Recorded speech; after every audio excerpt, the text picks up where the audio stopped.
Hello friends, welcome back to brain warm up. आज हम अपनी हिंदी पुस्तक का पाठ 5 पढ़ने वाले हैं, जिसका नाम है दोस्त की पोशाक। तो चलिए अब हम शुरू करते हैं। दोस्त की पोशाक। एक बार नसरुद्दीन अपने बहुत पुराने दोस्त जमाल साहब से मिले। एक बार नसरुद्दीन के बहुत पुराने दोस्त उनके घर आए, जिनका नाम था जमाल साहब। अपने पुराने दोस्त से मिलकर वे बड़े खुश हुए। उन्हें अपने पुराने दोस्त से मिलकर बहुत खुशी हुई। कुछ देर गपशप करने के बाद उन्होंने कहा, चलो दोस्त मोहल्ले में घूम आए। तो फिर कुछ देर तक बातें करने के बाद नसरुद्दीन ने कहा, चलो दोस्त हम कहीं घूम आते हैं। जमाल साहब ने जाने से मना कर दिया, लेकिन जमाल साहब ने जाने से मना कर दिया और कहा, अपनी इस मामूली सी पोशाक में मैं लोगों से नहीं मिल सकता। और उन्होंने कहा, मैंने कितनी मामूली सी पोशाक पहनी है, मैं ऐसे लोगों से कैसे मिल सकता हूँ। नसरुद्दीन ने कहा, बस इतनी सी बात।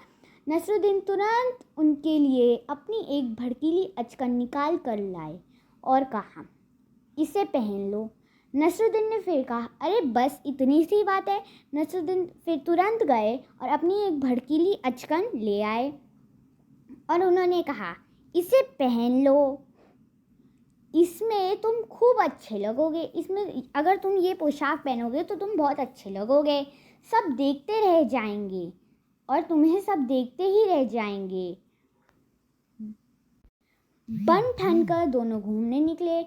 अच्छे से रेडी होके दोनों फिर घूमने निकल गए।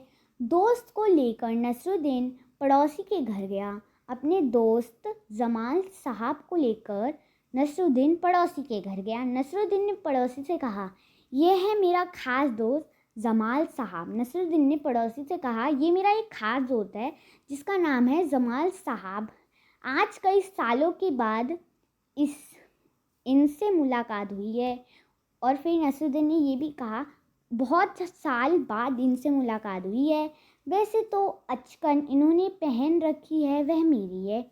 तो फिर नसरुद्दीन ने ये कहा, ये जो उन्होंने कपड़े पहन रखे हैं वो तो मेरे हैं। यह सुनकर जमाल साहब पर तो मानो घड़ों घड़ों पानी पड़ गया। यह बात सुनकर जो जमाल साहब थे उन्हें बहुत गुस्सा आ गया। बाहर निकलते ही मुंह बनाकर उन्होंने नसरुद्दीन से कहा, जैसे ही वो पड़ोसी के घर से बाहर निकले उन्होंने कहा कि अरे उन्होंने मुंह बनाकर कहा, तुम्हारी कैसी अकल है? क्या यह बताना ज़रूरी था कि यह अचकन तुम्हारी है? फिर जमाल साहब ने कहा, तुम्हारी कैसी अक्ल है? तुम बुद्धू हो? क्या तुम्हें इतना बताना ज़रूरी था क्या ये तुम्हारे कपड़े हैं? तुम्हारा पड़ोसी सोच रहा होगा कि मेरे पास अपने कपड़े हैं ही नहीं।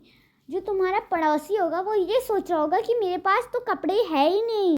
नसरुद्दीन ने माफ़ी मांगते हुए कहा, गलती हो गई। नसरुद्दीन ने माफ़ी मांगते हुए कहा, गलती हो गई, अब ऐसा नहीं कहूँगा। अब नसरुद्दीन उन्हें हुसैन साहब से मिलवाने ले गया। फिर नसरुद्दीन उन्हें हुसैन साहब से मिलाने ले गया। हुसैन साहब ने गर्मजोशी से उनका स्वागत सत्कार किया। जो हुसैन साहब थे उन्होंने उनका स्वागत करा। जब जमाल साहब के बारे में पूछा तो नसरुद्दीन ने कहा, जमाल साहब मेरे पुराने दोस्त हैं और इन्होंने जो अचकन पहनी है वह इनकी अपनी ही है। तो फिर जब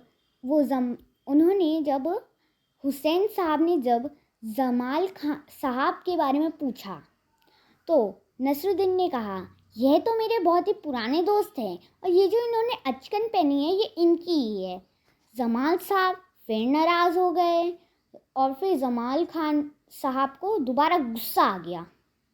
बाहर आकर बोले, झूठ बोलने को किसने कहा था तुमसे? और फिर उन्होंने कहा, झूठ बोलने को किसने कहा था तुमसे?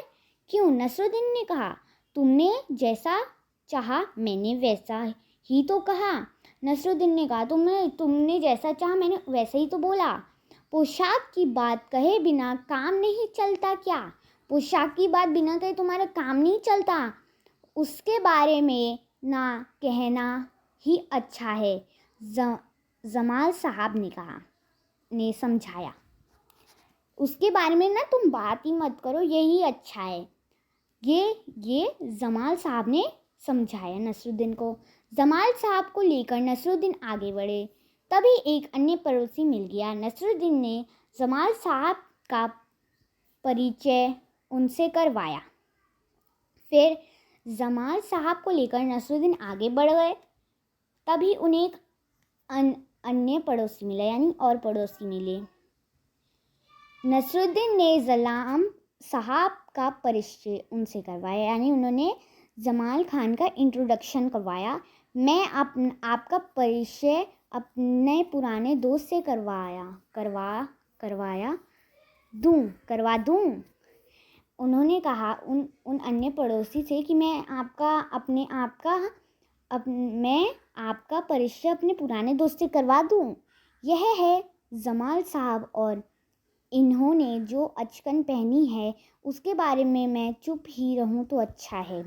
और फिर जलाम साहब और इन्होंने जो अचकन पहनी है, यह है जलाम खान, और इन्होंने जो अचकन पहनी है उसके बारे में मैं चुप ही रहूं तो अच्छा है। Thank you. Please like, subscribe and share our channel.